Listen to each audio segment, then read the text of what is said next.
Halo semuanya, balik lagi sama gue Vengga. Kalau ngobrolin HP mantan flagship itu pasti menarik. HP yang pada zamannya bertengger di jajaran HP kelas atas atau kelas paling mahal dari sebuah brand itu paling menarik sih. Kayak HP yang satu ini yang lagi gue pegang. Ini adalah Sony Xperia One. HP ini tuh salah satu HP idaman pada masanya. HP dari pabrikan merek ternama yaitu Sony. Ya kalian tahulah siapa yang nggak kenal merek Sony gitu. Yang saat ini udah nggak ada lagi di Indonesia untuk distributor resminya atau service center resminya. Makanya HP merek Sony saat ini tuh udah nggak ada lagi dijual resminya di Indonesia. Dan kayak yang gue punya ini adalah Sony Xperia One Docomo alias Jepang punya. Karena Docomo itu salah satu provider Jepang punya. Kayak ibaratkan di Indonesia itu kita punya Telkomsel, XL, Indosat, Tri, dan yang lain-lain lah. Nah di Jepang itu ada yang namanya Docomo. HP ini tuh gue beli langsung secara online di B-Store nama tokonya. Kalau kalian tahu toko B-Store itu udah cukup terkenal dengan produk garansi X Internya yang dijual di Indonesia. Harganya ini 2,5 juta udah dapat full set lengkap walaupun dus dan kelengkapannya itu udah pasti bukan yang orisinil punya. Yang penting adalah biar menarik aja penjualannya. Gue juga udah chat penjualnya sebelum gue check out ya. Katanya soal sinyal sih ini dijamin aman. All provider itu udah pasti aman, bisa digunakan di Indonesia. Sellernya bilang sih ya kayak gitu. Dan gue tes sendiri ini udah aman. Video unboxingnya juga udah tayang ya di channel gue. Tinggal kalian cek aja, mampir ke channel gue. Kali aja ada yang bermanfaat buat kalian. Nah sekarang gue mau sedikit ceritain tentang pengalaman gue pemakaian si Sony Xperia One ini kurang lebih 2 mingguan belakangan ini ketika HP ini udah mendarat di studio gue. Dan gue banyak dapat hal menarik yang ada di Sony Xperia One ini. Tapi sebelum lanjut ke pembahasannya, mari kita opening dulu.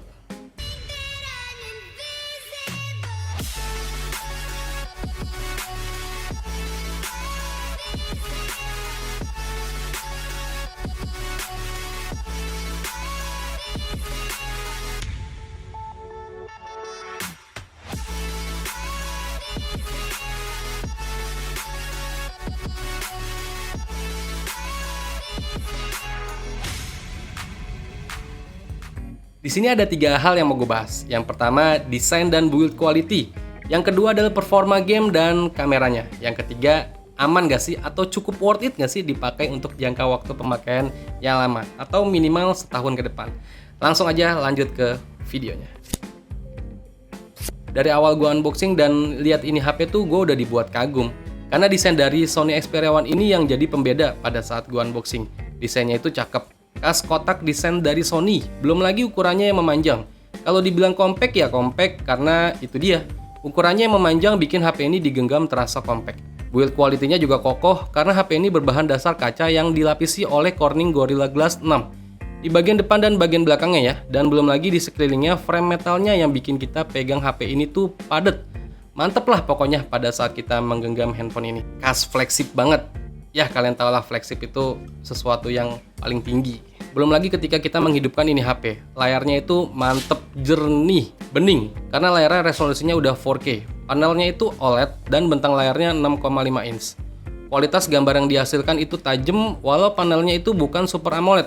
Tapi saturasi warna di layar Sony Xperia One ini udah cukup ngegonjreng. Belum lagi fitur-fitur kayak semisal NFC, dual speaker, itu juga hadir di handphone ini. Dan itu juga aktif loh sampai saat ini gue gunakan. Jadi kerasa kental banget gitu kelas flagshipnya sampai saat ini. Fingerprintnya ada, walau bukan tertanam di dalam layar. Dia ada di bagian samping. Intinya untuk desain dan build quality di HP ini tuh udah juara. Kas flagship masih berasa sampai saat ini. Keren pokoknya. Lanjut ke bagian performanya yaitu game dan kameranya. Untuk spesifikasi dari Sony Xperia One ini juga pakai chipset yang berkelas seri 8 pada zamannya dari Qualcomm, yaitu Snapdragon 855, dipadukan dengan RAM 6GB dan storage sebesar 64GB. Mungkin kalau untuk SoC dan RAM masih aman lah dipakai sampai saat ini. Terkecuali untuk penyimpanan internalnya nih, yang cuma 64GB, yang udah pasti buat saat ini tuh storage 64GB udah kecil banget. Paling solusinya ya dipasang SD card aja sih, udah beres. Buat main game di HP ini tuh bisa disikat rata kanan, mantep. Kayak yang gue uji ini, main Mobile Legends bisa dapat rata kanan, frame rate-nya juga maksimal. Main setengah jam aman, tapi berasa hangat sih.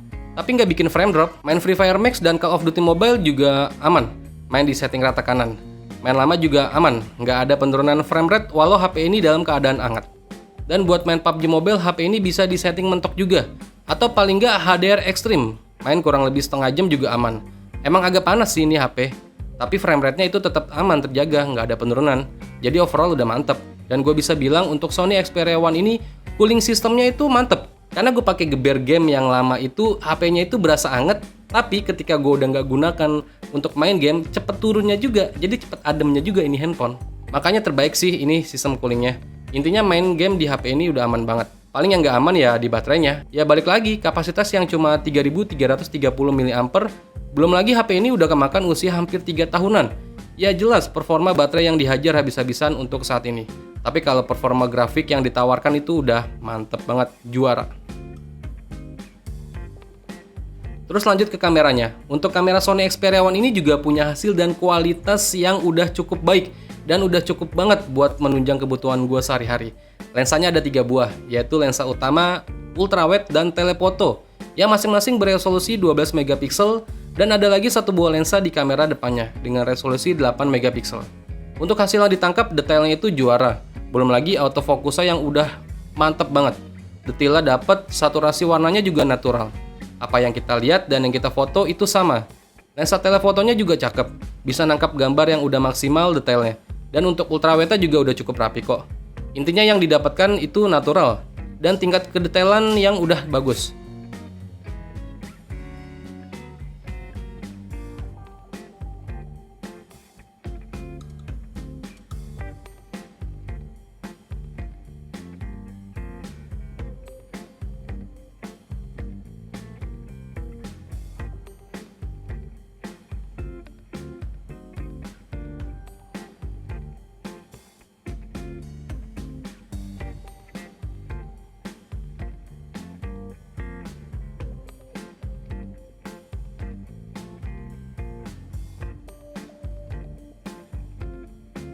Dan untuk kamera depannya, gue bisa bilang biasa aja sih. Mirip-mirip HP harga 2 jutaan untuk zaman sekarang.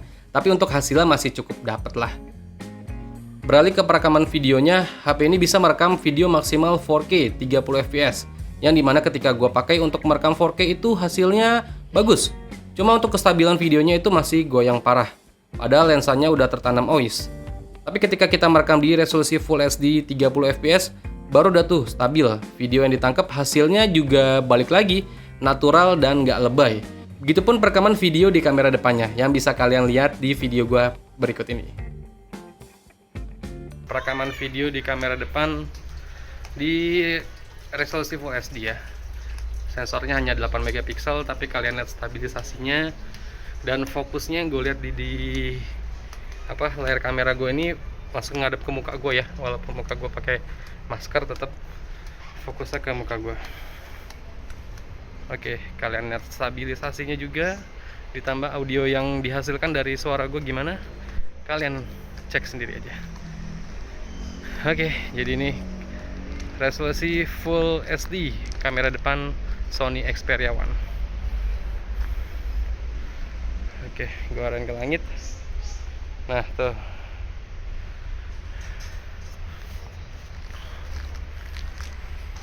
kalau gue lihat langsung dari layar sih stabil, tapi kan kita nggak tahu nanti pada saat post processingnya tuh gimana. Biasanya ketika di layar handphonenya langsung live-nya kayak gini sih bagus, tapi ketika post processingnya jadi amburadul kayak HP-HP yang udah pernah gue review aja gitu. Oke, jadi ini perekaman kamera depan Sony Xperia One. Sip. Tapi untuk minusnya di kameranya itu cuma satu. Ketika kalian baru ngerekam video nggak nyampe 10 menit aja, HP ini udah ada notifikasi overheat dan akan mengurangi kualitas perekaman kameranya. Tapi selebihnya untuk foto-foto sih udah aman banget. Jadi untuk sektor hardware buat dipakai di tahun 2022 ini masih aman banget. Dan yang terakhir nih, masih layak nggak sih si Sony Xperia One ini dipakai dalam jangka waktu yang lama?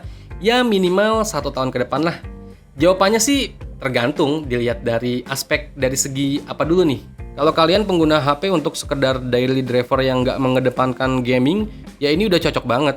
Desainnya minimalis, build quality-nya kokoh, layarnya tajam, kameranya cakep, belum lagi fitur-fitur NFC dan dual speaker yang juga udah ada. Dan khusus yang gue punya ini dapat jaminan soal sinyal dari sellernya, yang udah bisa bikin tenang dipakai dalam waktu paling nggak setahun ke depan. Tapi kalau kalian pengguna handphone Sony Xperia One ini untuk gaming, ya udah wassalam. Sebenarnya bukan wassalam dalam hal grafik ya sih, settingan grafik ya, tapi di baterainya. Percuma sih sebenarnya kalau grafik udah mumpuni, tapi ditunjang dengan baterai yang kecil dan juga udah kemakan usia, ya bentar-bentar ngecas, bentar-bentar ngecas.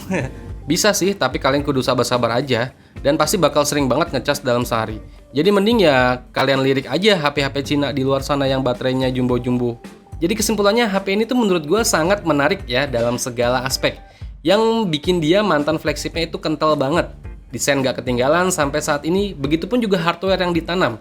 Boleh diadu dah sama HP saat ini yang direntang harga 2,5 jutaan. Jadi kalau kalian berminat sama HP yang gue pakai ini, link pembeliannya udah ada di deskripsi pada video gue kali ini. Tinggal kalian chat aja untuk menanyakan stoknya. Oke, sekian dulu aja review Sony Xperia One di tahun 2022 dari gue. Semoga bermanfaat buat kalian semua dan sampai ketemu lagi di video gue berikutnya. Venga pamit. Bye.